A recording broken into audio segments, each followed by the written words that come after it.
Did you really think that would be late for the Halloween special? You did, Retro. What?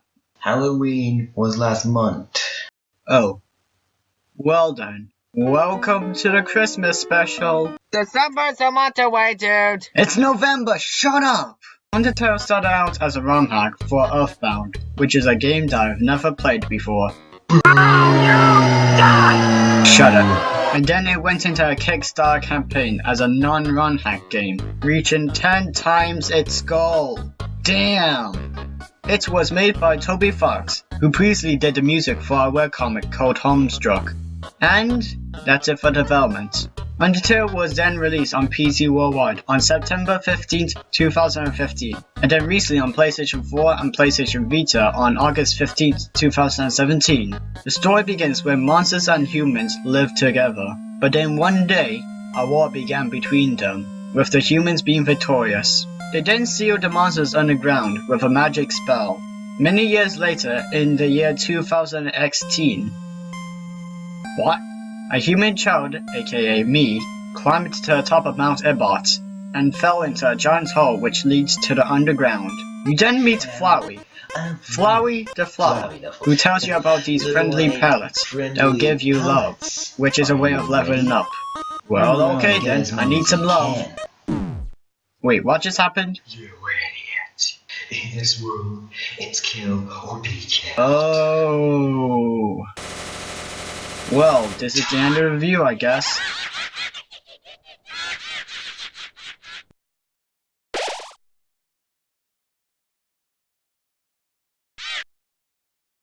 You then get saved by Toriel, the caretaker of the ruins.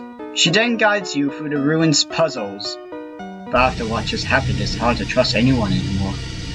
It's also here where you get introduced to the gameplay. Like any RPG game, you get a random encounter, but unlike any RPG games, the way you dodge your opponent's attacks is more like bullet hell shooters. No more taking hits just because it's opponent's turn. No more hitting the same button just to get the fight over and done with.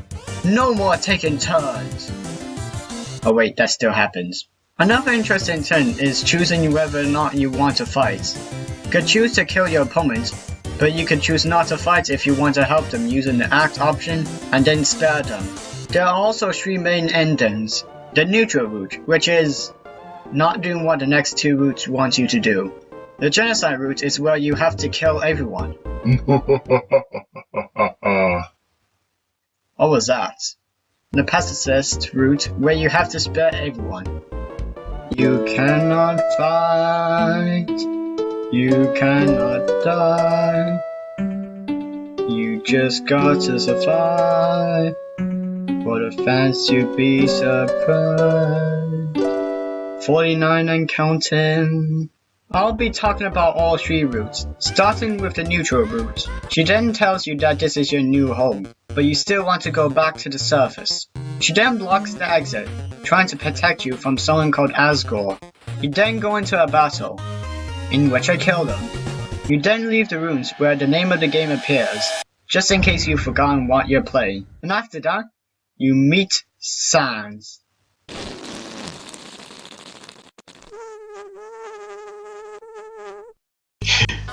The gold will be cushion in the head. You also meet Papyrus, Sans' brother. My god, I think they're the best characters in the entire game. Sans is supposed to be looking out for a human, but he helps you out instead just because he is so lazy. Papyrus is the one who wants to catch a human so he can join the Royal Guards. Oh, and he likes to make spaghetti. I hope she made lots of spaghetti. You participate in his puzzles, all of which is easy for various reasons. You then reach Snowdon, the first town that you'll see. And the last. Because we don't need no towns. You then fight Papyrus. But first... What? Flirting? So you finally reveal your ultimate feelings? Well, I'm a skeleton with very high stats. Yeah, did I mention? This game is weird at times. Oh yeah, every boss fight has a gimmick, except for the first and last one. In this one, there are blue attacks that can't hurt you when you're not moving. Oh no! Help me! You're blue now. That's my attack. Oh. Then get given the gravity, where you can only move on the ground and jump. And then I spared him. And guess what you do next? You go on a date with Papyrus. I'm starting to regret flirting with him now. But whatever, I'm ready for this. I changed my mind, I'm not ready!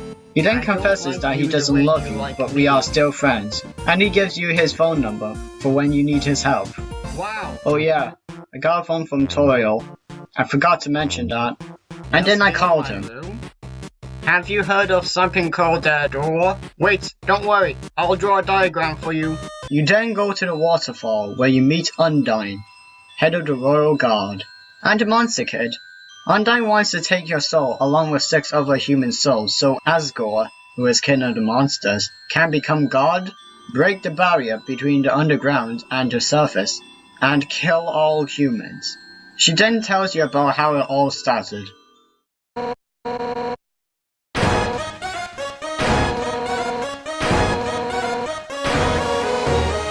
You then fight her, and the gimmick is green. You can't move at all. You can only move this little barrier that can deflect the spears. But once you're red again, run. Unless you want to kill her. Even if she catches up to you, just keep running until you reach Heartland. Once she's fainted, pour water on her. In the Heartland, you meet Alphys, the royal scientist.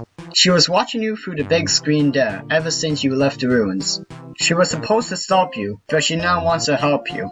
You also meet Metaton, the entertainment robot that apparently has been turned into a human-killing robot by Alphys. Go through puzzles with Alphys helping you with some through your new phone that Alphys has upgraded for you, which has texting.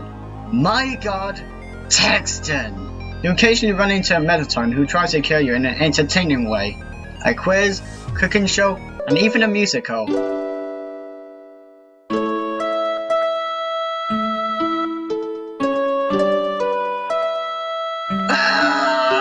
Eventually, you meet Sans again, who tells you that he made a promise to someone to protect you. You then reach the core, the place that will lead you to the exit and Asgore. Not much else to say. Before you exit the core, you meet Metaton again, who tells you that Alphys has self-inserted herself into the story, and have Metaton pretend to kill you, so she could feel important. But now, Metaton wants to kill you for real, take your soul, cross the barrier, and become famous on the surface. Because apparently anyone with a human soul can cross the barrier. You then fight him, but your attacks are useless against him. Even the yellow shooter mode won't work. Oh yeah, Alphys gave your phone another upgrade that lets you shoot. Sorry that I didn't mention that either. But you then push the button on the back of Metaton to make him vulnerable. And I killed him. Oh yeah, halfway through Heartland, you fight a spider named Murphit. And I killed her. You can only move on the purple lines. It would be nice if I stopped forgetting things. Alphys then tells you that a human soul isn't strong enough to cross the barrier, and that you need both a human soul and a monster soul. Before you meet King Asgore, the monsters tell you why he's doing this. A long time ago, a human fell down here. The king's sons, Azrael, found him. They treated him as their own, and the underground was full of hope, until one day, he was sick. He requested to see the flowers from his village, but there was nothing that they could do. The next day, he died. Azrael then absorbed the human soul and crossed the barrier. He took the human's body to the village and placed it on a bunch of flowers. The village then attacked Azrael because they thought he had killed the human. Azrael had the power to kill them all, but he didn't. He then came home and died. The king decided that it was time to take action. You then meet King Asgore, who seems like a very nice person, but he knows what must happen. So then you fight him. Once he has nearly been defeated, you get the option to kill him or spare him. I then spared him.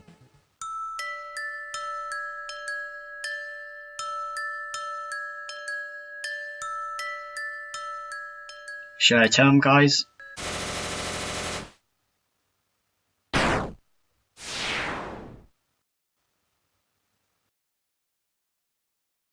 What? Wait, what? What? What? I thought I chose to spare him. Flowey? Flowey then takes the 6 human souls, along with the king's soul, and crashes the game. And by the way, yeah, that's my background. Shut up, I'm proud of it. You didn't have to start Undertale. What? What? What? Flowey Tail? It's over 9,000! Flowey then deletes your save file and replaces it with his own.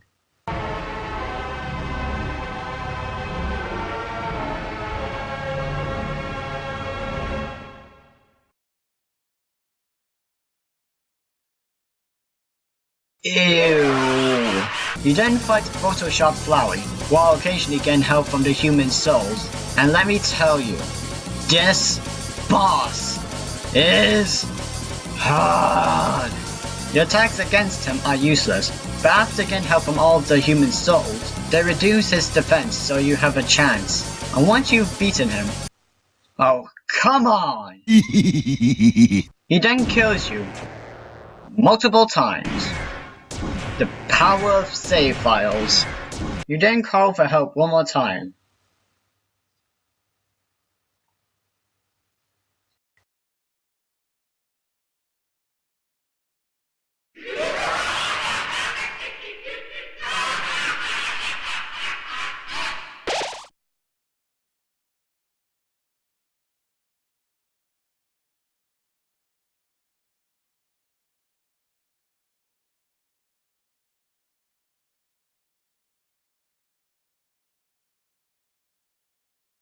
The souls then escaped Flowey, turning him back into a flower. You then get the option to either kill him or spare him. And I killed him. And now it's time for a passive route, so let's... Hello, it is I, Retrominimii. I am Retrominimii's Zero clone, and we are doing the genocide route. In the genocide route, you kill everyone. But to put it another way, you have to kill enough enemies in an area, and once you do, no enemy will come, and you get this lovely music.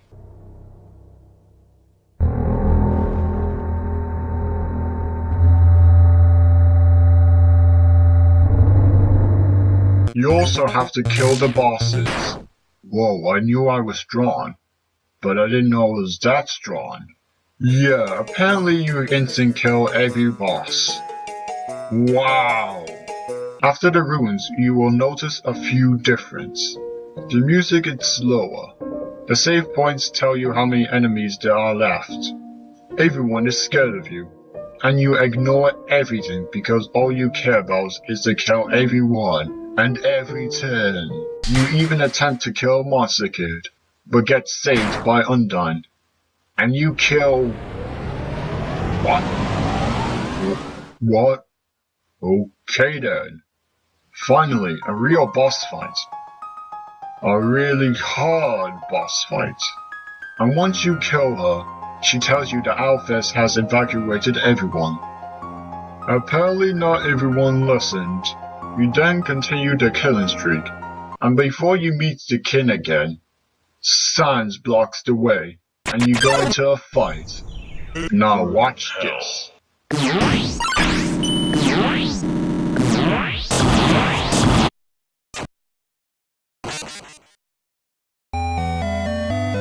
What a cheap shot. You then fight the hardest boss ever, all while listening to a killer theme. He dodges every attack you throw him, but he can't keep dodging forever. Eventually, he will show you his special attack.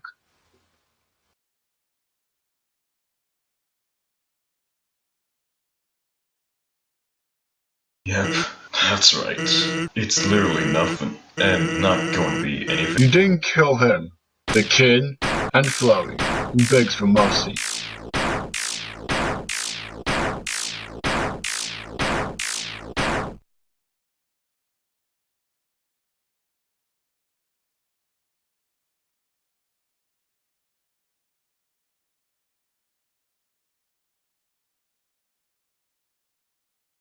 Retro?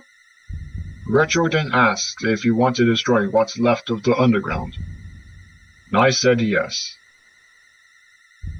Whoa, what's happening? And, of course, the game crashes again. Really? Anyway, I'll go now. See ya. Oh no, did he do the genocide route?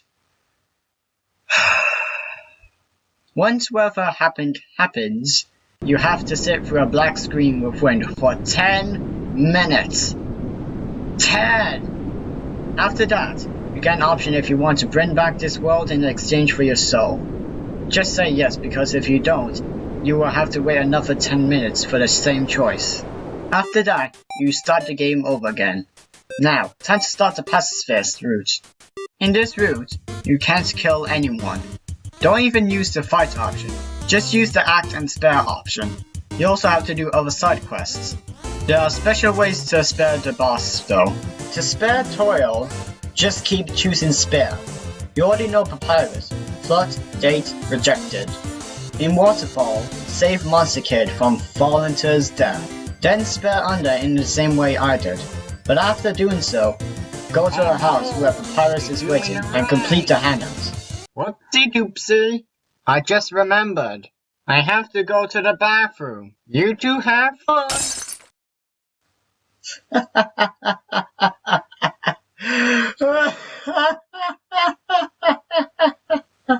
To spare Muffet, just don't die. To spare Metaton, just keep posing to raise the ratings to 10,000. Metaton then realized that if he leaves the underground, everyone there will have nothing to watch. Once you've reached Asgore, backtrack until you get a call from Undyne to deliver a letter. Just remember not to read it. Deliver the letter to Alphys and go on a date with her. Another one? Later she reveals that she loves Undyne and not you. Rejected again! You then go to Alphys' lab and go through a door that leads to the true lab. There you'll see deformed monsters. It is also here where you can't go back from the pacifist route, and you can finally kill monsters. Of course, I'm an idiot, so I kept sparing everyone. You then learn from Alphys that she has been injecting monsters with determination, the thing that persists a soul after death. It mostly works, but their bodies cannot handle determination like humans can, and fused with other bodies. Alphys didn't tell anyone what happened, as she was afraid that she might hurt their feelings. Later you meet her again and she tells you that she will now tell everyone what has happened to the monsters and sends them home. You then go back to the king to start the fight again, but everyone stops you and him. Everyone is gathered around, showing you how many friends you made. You then get interrupted by Flowey once again, and he absorbs everyone's souls. He then gets a body and reveals that he was Azrael Dreamer, the king's son. You then go into a fight, and even if you get killed, you refuse to die, and you keep on going. You then save your friends and then Azrael. After the fight, it is revealed that you are not Retro. You are Frisk, and Retro was a fallen human. Azrael then breaks the barrier, and you wake up. Everyone then goes to the surface, and you get a choice whether you want to see the rest of the world, or if you want to stay with Toriel. I chose the latter. You then get the true credits, and that's the... Wait, what? What, you again?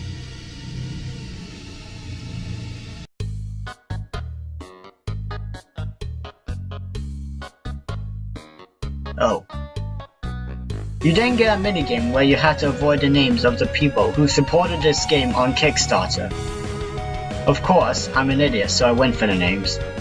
After that, you get a small cutscene of your last choice, and that ends the game. What? What? Okay. Apparently if you do the genocide route, the cutscene will have this. Damn you, Retrominimii. I've barely scratched the surface of what's in this game. Even ones I'm not known about. But this review has to end now. Thanks for watching. This is Retrominimii, signing.